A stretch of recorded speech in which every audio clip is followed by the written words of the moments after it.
guys, and this is Nell and welcome to my channel. And for today's video, itutour ko kayo dito sa aking quarantine facility. So kasi naka-quarantine po ako ngayon ng 14 days. So ngayon it's my third day. So dito ako ngayon sa school namin, dito sa poblasyon, sa lugar namin sa Davao de Oro. So kaya pala ako nakamask guys kasi may nagbabantay kasi dito, so baka masita tayo. So right now guys, itutour ko na kayo dito sa quarantine facility dito sa aming lugar. So guys, ito po yung labas ng aming quarantine facility. So dito sa school namin, sa lugar namin dito sa Davao de Oro. So kung mapapansin nyo guys, medyo mahaba or matataas na po yung mga damo. Kasi sa ngayon kasi walang klase, kaya wala mo nang maglilinis. Pero pag magpapasok na ulit guys, is lilinisan naman to ulit. So yung nakikita nyo guys, so ito po yung grandstand namin. So dati nung high school pa ako, so dito ginaganap yung mga palaro. So like for example may provincial meet, so dyan ginagawa yung laro. So kasi ang harap niyan is may oval.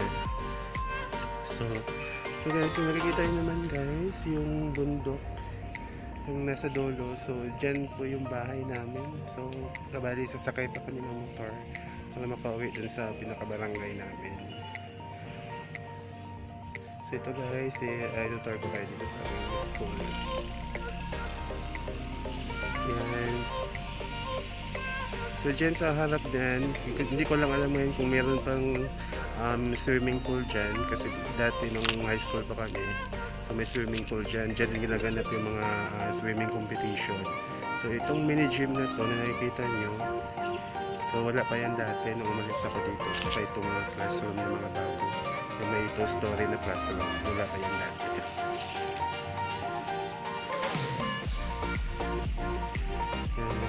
So dati guys, yung nakikita nyo na acacia tree, acacia yan dati ang laki talagang puno na yan.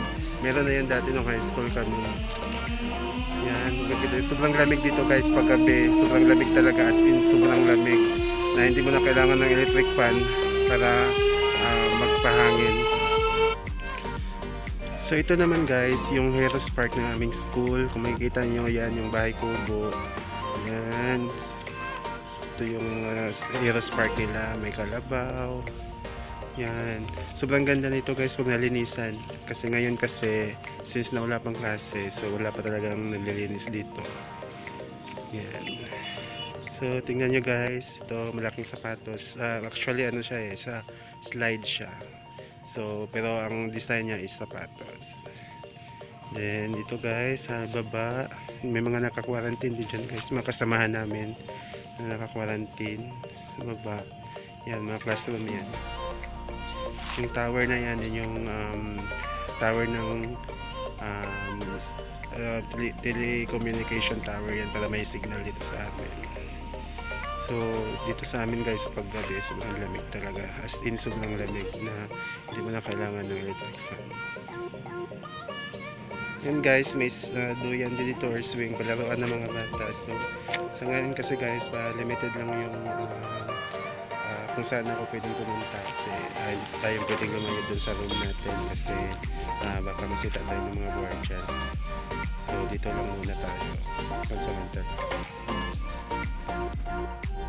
So ayan guys, yung grandstand na yan dyan sa likod ko is sobrang memorable talaga sa akin yan. Kasi dati nung high school kami, dyan kami nagpa-practice ng sayaw.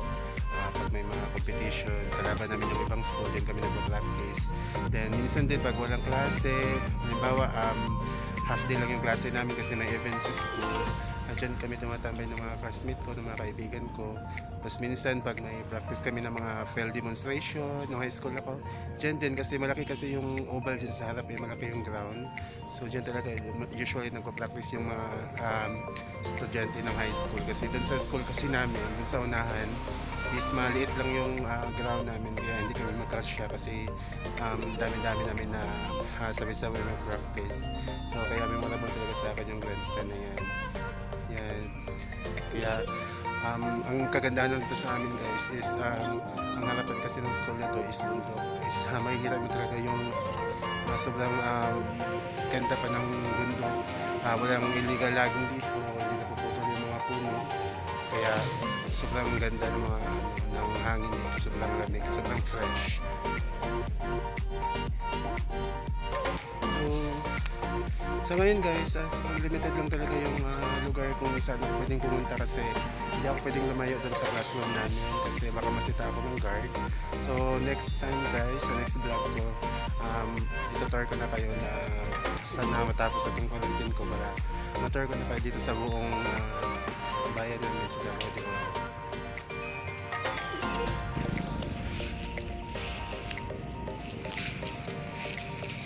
So ayan guys, may dumating na ayuda, kukunin ko lang.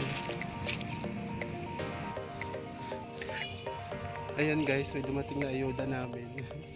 Kinuha ko lang. So dito, inahatiran na kami ng pagkain ng mga pinsan ko, ng pinsan ko mababayan. So ngayon guys, so hanggang dito lang muna yung vlog natin kasi medyo gumagabi na rin, mag-alas 6 na ng gabi. So, with that guys, thank you so much for watching guys, and sa hindi pa nakasubscribe dito sa aking YouTube channel, so subscribe na kayo guys, and please like and share and click the notification bell para ma-update kayo sa aking mga next na video. So hanggang dito na lang guys, and bye!